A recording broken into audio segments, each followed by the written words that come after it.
Boa noite a todos.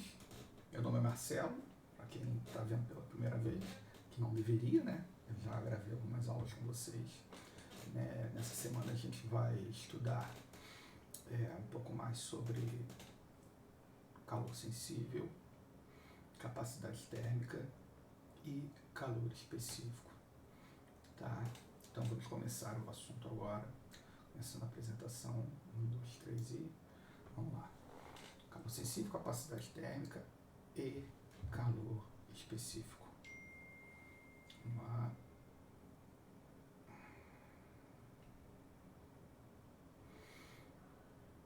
Então aqui, olha só, algumas curiosidades para a gente iniciar, né? Alguns questionamentos, né? Por que durante o dia é tão quente no deserto e à noite é tão frio?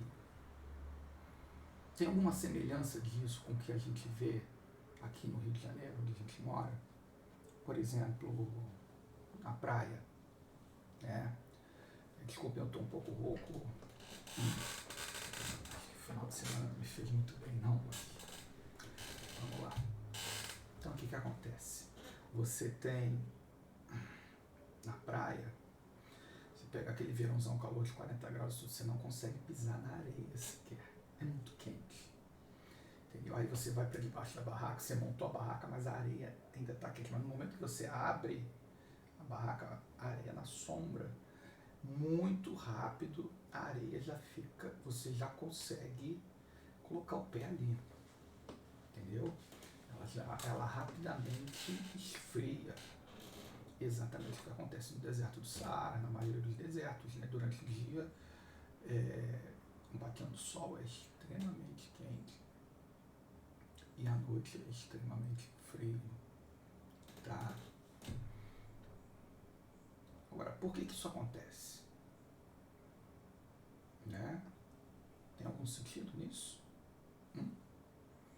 Olha, outra pergunta. Por que durante o dia, quando estamos na praia, percebemos que o vento sopra da água para a areia e à noite é no sentido invertido, é o vento da terra jogando para o mar? Também é um outro questionamento importante. E já vocês vão perceber que tudo está ligado, interligado, tá bom? Então vamos lá. Como ele diz aqui, né, antes de responder, vamos conhecer alguns conceitos. Então vamos lá. O primeiro conceito que eu já havia comentado com vocês na primeira aula, né, é o calor. Né? Ele é diferente de temperatura. Temperatura, para relembrar vocês,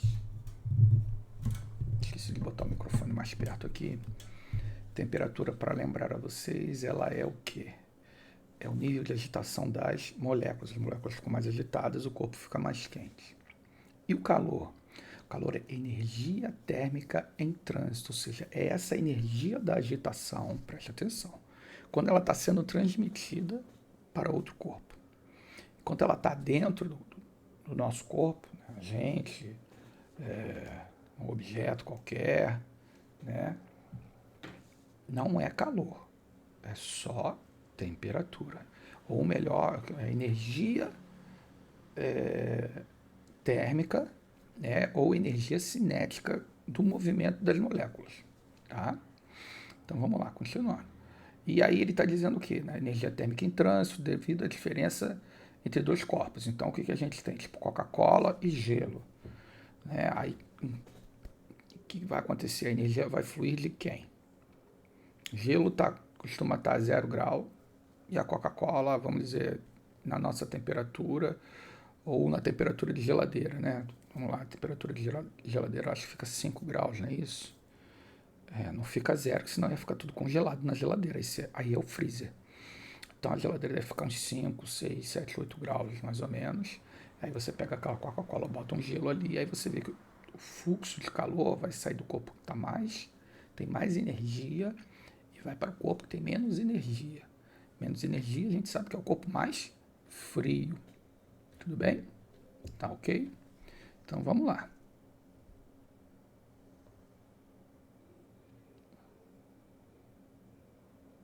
Ele está falando o que eu falei para vocês. O calor sempre flui espontaneamente do corpo de maior temperatura para o corpo de menor temperatura. Está cortando aqui, mas eu estou falando para vocês.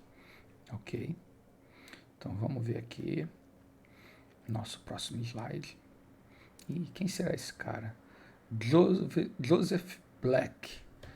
Nasceu em 1728, morreu em 1799. Era um físico, químico, médico escocês. Naquela época todo mundo era muita coisa, né? Porque os assuntos eram pequenos, né? Então o cara conseguia ser várias coisas. E ele evidenciou seu trabalho em cima da termodinâmica, né? Sendo o primeiro a distinguir o calor da temperatura. Então esse cara, que era físico, químico, médico, foi o primeiro que conseguiu estabelecer essa diferença de calor e temperatura, né? Então, é importante, hoje parece uma coisa simples, né? Mas você imagina, alguém tinha que ter pensado isso primeiro. Foi esse cara aí, ok? Não sei se é o cabelo dele real ou se era peruca, não sei se na época todo mundo usava peruca, mas enfim.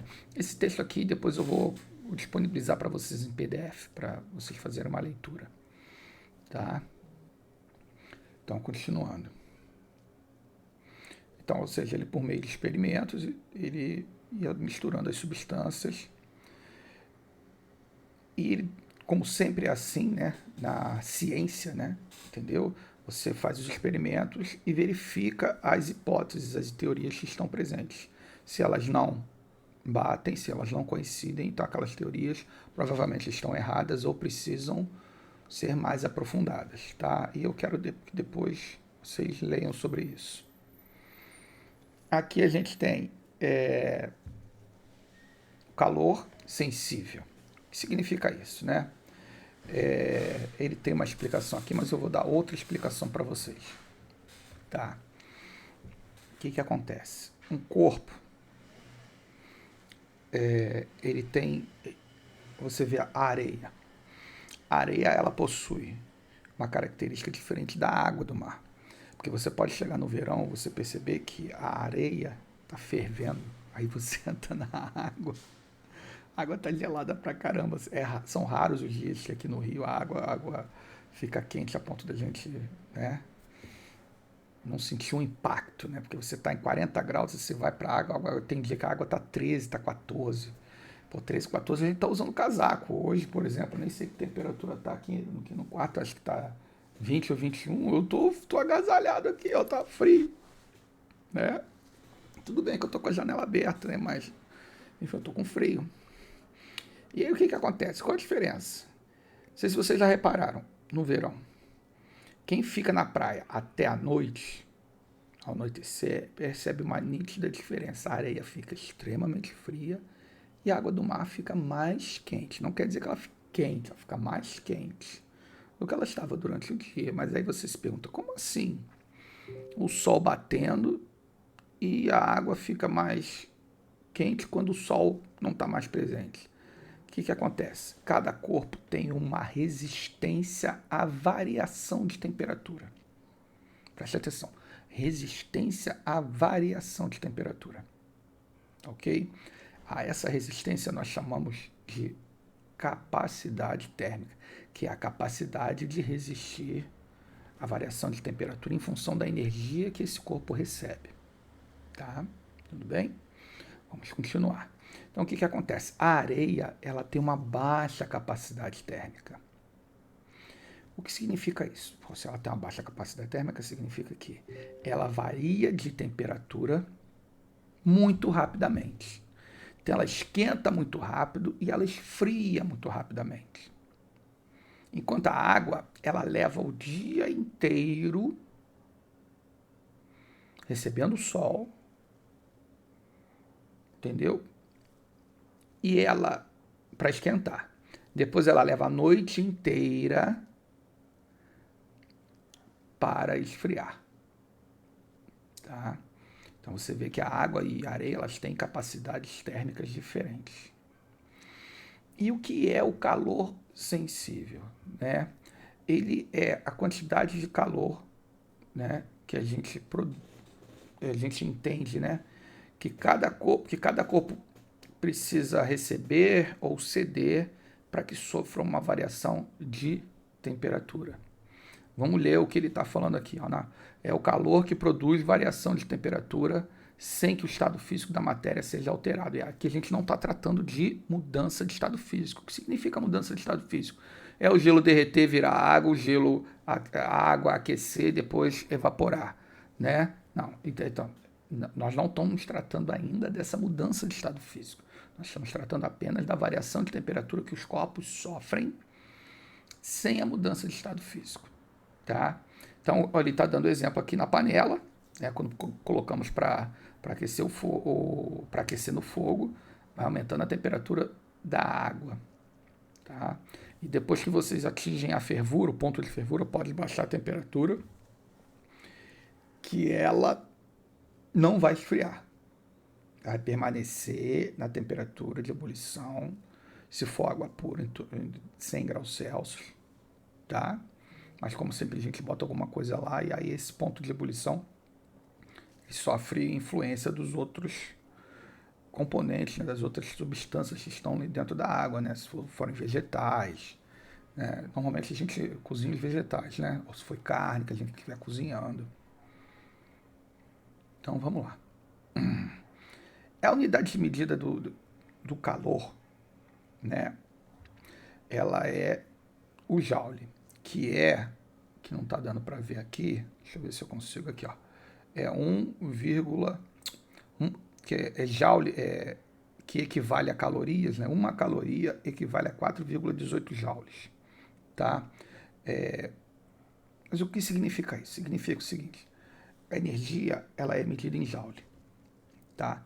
Mas para a quantidade de calor, para a gente aquecer ou esfriar, normalmente a gente usa calorias, mas que também significa a quantidade de energia. Se você pegar, por exemplo, deixa eu pegar aqui, ó, o chocolate que eu acabei de comer, tá? Deixa eu ver se eu consigo ler aqui. Ele não traz informação nutricional, porque é só um bombonzinho, né? Daquelas caixas de bombom. É sempre em K, tem um K na frente do cal, quilocalorias. É isso que a gente tá consumindo, 1000 vezes a caloria, entendeu? Por exemplo, um copo de 200 ml de Coca-Cola, ele possui 84.000 calorias. Aí você pensa que não está engordando porque é líquido e tudo. Na bicicleta, na esteira da academia, meia hora correndo, você queima 500 calorias. E aí você, num copinho de Coca-Cola, você consome 84.000 calorias.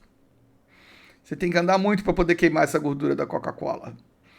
Entendeu? Agora que vocês estão sabendo disso, podem pegar aí, catar o biscoito que você estiver comendo. Catar não, na verdade, largar o biscoito que você estiver comendo, que o bicho vai pegar. Tá? Vamos lá, vamos nos preservar. Entendeu? Sabendo que engordar é fácil, mas queimar essa caloria toda é muito difícil. Infelizmente, o nosso corpo ainda pensa que somos caçadores-coletores. Eu acho que foi nessa turma que eu já falei sobre isso, acho que sim, né? Foi no segundo ano que eu já falei isso. E aí, tudo que se a gente está comendo em excesso, ele vai encher a gente de gordura, porque não sabe quando é que a gente vai conseguir comida de novo, né? Mas enfim, vida que segue. Vamos lá. Aqui, por enquanto, a gente vai trabalhar com caloria. A gente deve trabalhar com joule mais na frente, quando a gente entrar em termodinâmica.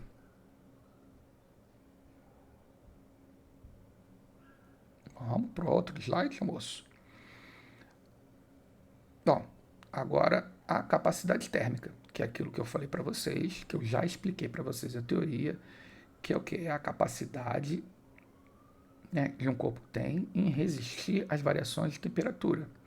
E aí ele coloca aqui a explicação da equação. A equação da física, né, a equação matemática na física, ela representa aquilo que a gente observa na natureza. Então o Czão ali é a capacidade térmica, que vai ser igual à relação entre a quantidade de calor trocado, que a gente vai chamar sempre de Q maiúsculo, tá? Em função da variação de temperatura, que aí eu botei ΔT, porque eu não consegui botar o Δθ, porque a gente pode confundir esse ΔT de temperatura com ΔT de tempo em outros problemas. Tudo bem? Acho que eu também já falei isso para vocês. E aqui a gente tem um exemplo, né? Onde você tem aqui, ó, um determinado corpo, entendeu? Que ele está recebendo 40 calorias e está sofrendo uma variação de temperatura de ΔT de 20 graus Celsius, ou seja, ele foi de 26 graus, que era a temperatura dele inicial, recebeu 40 calorias e pulou para 46 graus Celsius. Então ele teve uma variação de 20 graus Celsius.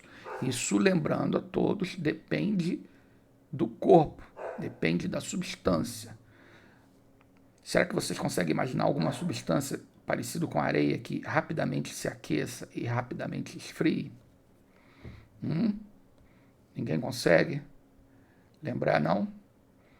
Bom, eu sei que a gente não está tendo uma aula ao vivo, então eu vou dizer para vocês. O alumínio, ele é assim. O alumínio, ele aquece rapidamente e esfria rapidamente. Normalmente, eles nós os chamamos de bons condutores de calor. Então, se eles têm baixa resistência, então eles têm baixa capacidade térmica. Então, qualquer calorzinho que você jogar ali, ele... Se fosse esse objeto aqui, ao invés de pular para 20 graus C, se o objeto fosse de alumínio, por exemplo, ao invés de ter uma variação de 20 graus Celsius, ele poderia ter uma variação de 40 graus Celsius. Então, de 26, ele ia pular para 66 graus Celsius, por exemplo. Né? Então, vamos lá, vamos seguir. Tá bem claro isso para todo mundo? Eu espero que esteja. Vamos lá. Está dando exemplo aqui, né? Para você, deixa eu voltar um pouquinho. Como é que a gente calcula, nesse caso aqui, a capacidade térmica desse corpo, né? É só aplicar a equação. A capacidade térmica vai ser quantidade de calor recebido em função da temperatura. Tá vendo? 40 dividido por 20. Isso vai dar 2 calorias por grau Celsius. O que está indicando isso, né? Para variar a temperatura, que não está mostrando aqui, em 1 grau Celsius, esse corpo precisa receber quantas calorias para variar 1 grau Celsius? 2 calorias. Tá claro isso para todo mundo? Isso é a sua capacidade térmica. E o que é calor específico? Bom, olha só. A literatura da física vem com esse texto enorme em cima, que é a quantidade necessária para elevar em 1 grau Celsius a temperatura de uma unidade de massa de um corpo. Qual é a unidade de massa de um corpo? É 1 grama. Então, para elevar 1 grama de massa, sofreu uma variação de 1 grau Celsius. Isso é o calor específico. Mas, de um modo geral, eu prefiro determinar ele através da capacidade térmica.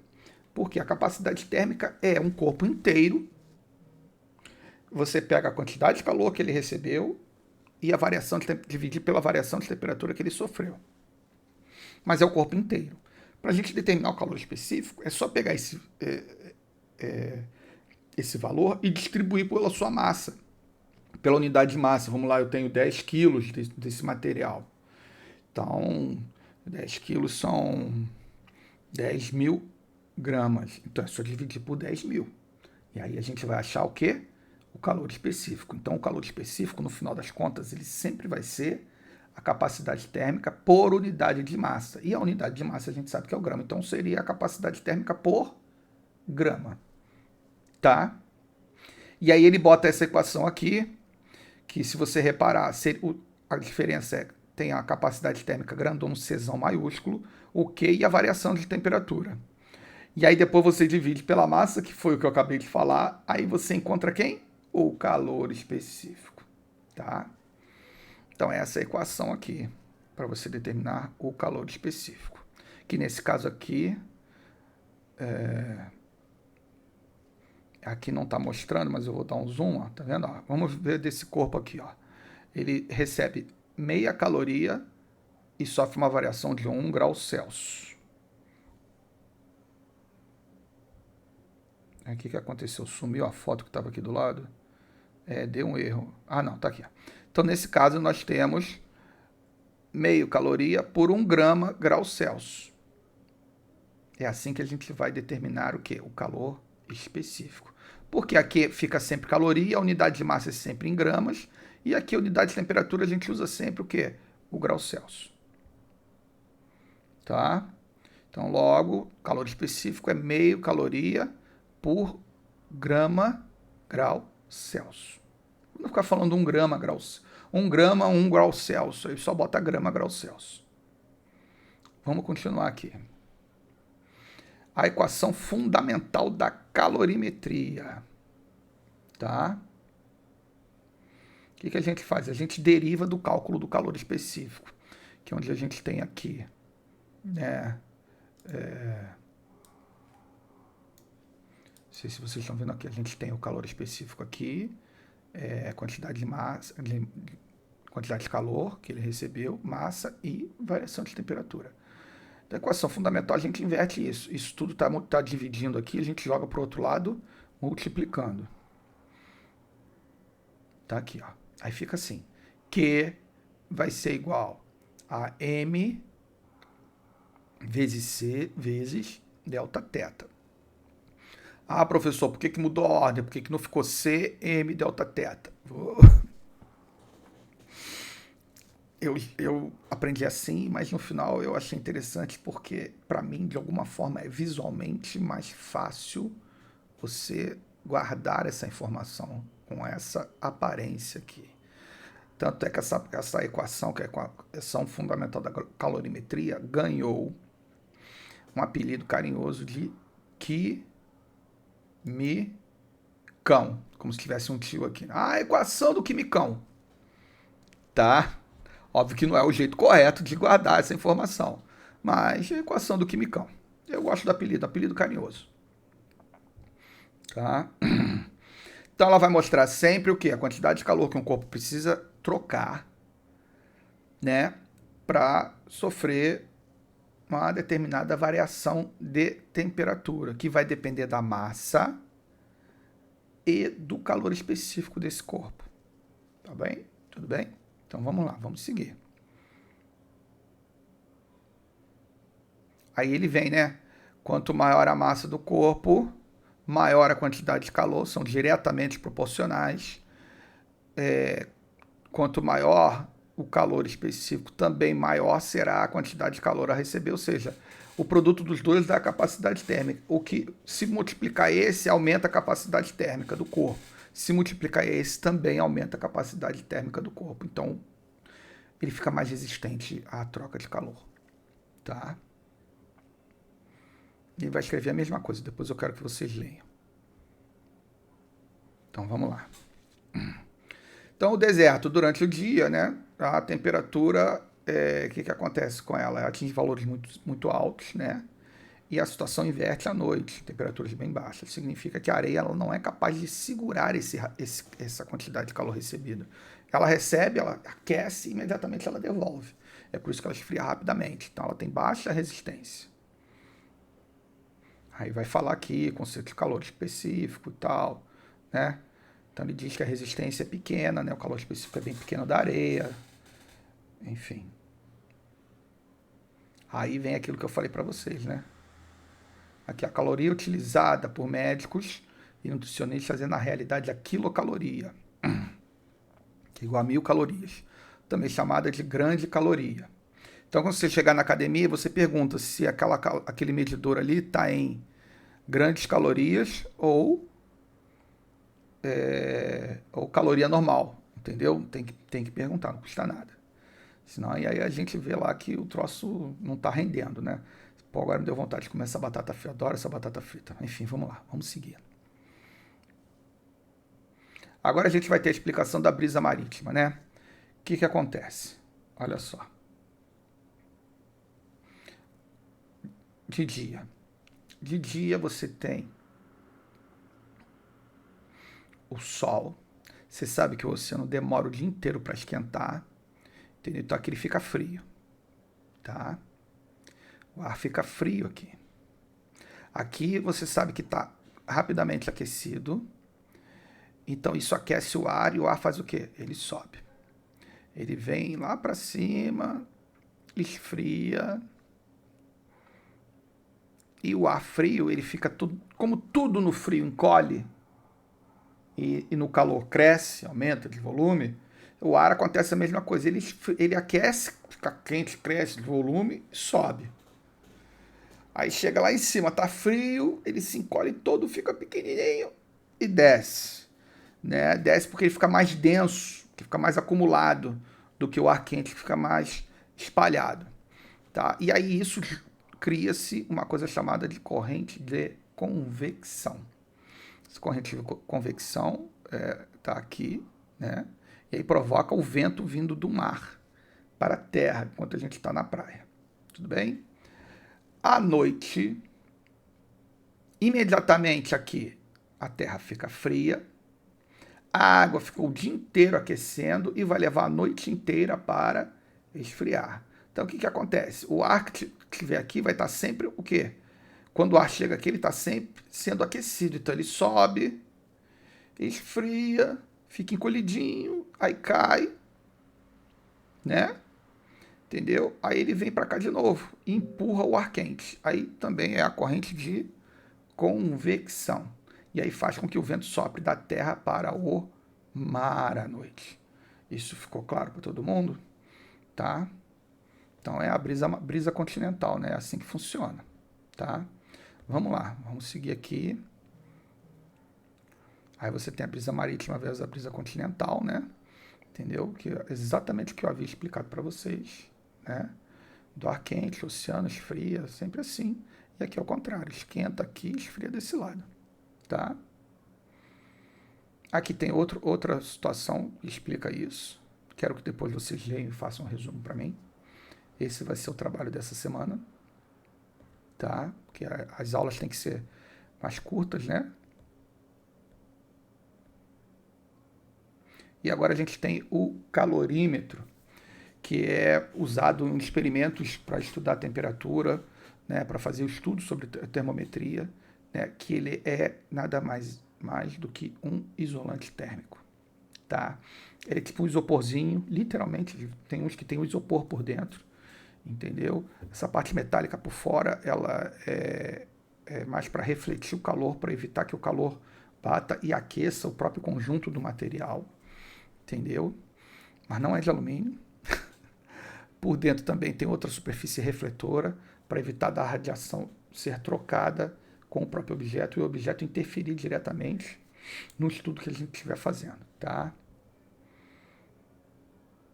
Aí ele vai explicando aqui para vocês, mas é exatamente isso. A garrafa térmica é um calorímetro, que ela mantém o que você colocar ali, ou gelado ou quente, tá? Depois eu quero que vocês façam um resumo.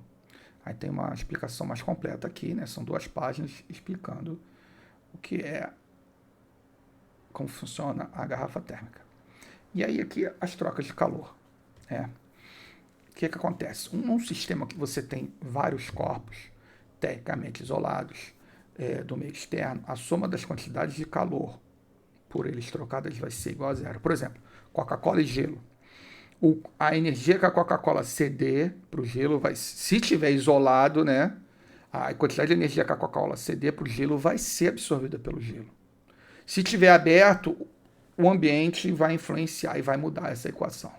Então, o calor cedido pela Coca-Cola vai ser igual o calor recebido pelo gelo. Então, quando você somar os dois, vai dar o quê? Vai dar zero, porque está cedendo, então ele está perdendo calor, negativo. Está recebendo, então ele está ganhando calor, positivo. Negativo, positivo, se for igual, vai dar sempre zero. E que equação que a gente usa aí? Né? Usar o quimicão. Aí ele bota aí para o sistema com N corpos, você bota N Qs, Q1, Q2, Q3. Né? Se eu tenho aqui Coca-Cola com cachaça e gelo, né? Eu não sei o nome desse drink não, mas enfim, Coca-Cola, cachaça e gelo. Então são os 3 que estão trocando calor. Isso dentro de um calorímetro. Se tiver o ar, aí a gente já bagunça o sistema, tá?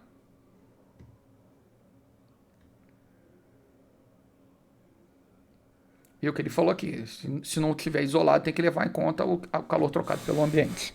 Tudo bem? Eu prefiro deixar assim por hoje, encerrar. Já estão com 30 minutos de aula, entendeu? E eu quero que vocês façam um resumo dessa parte, até essa parte aqui, e na próxima aula ou durante a semana, eu preparo uma lista de exercícios, ou eu gravo uma aula de exercícios para vocês para a próxima semana, tá? Então, boa semana para todos nós, bons estudos, um abraço, galera.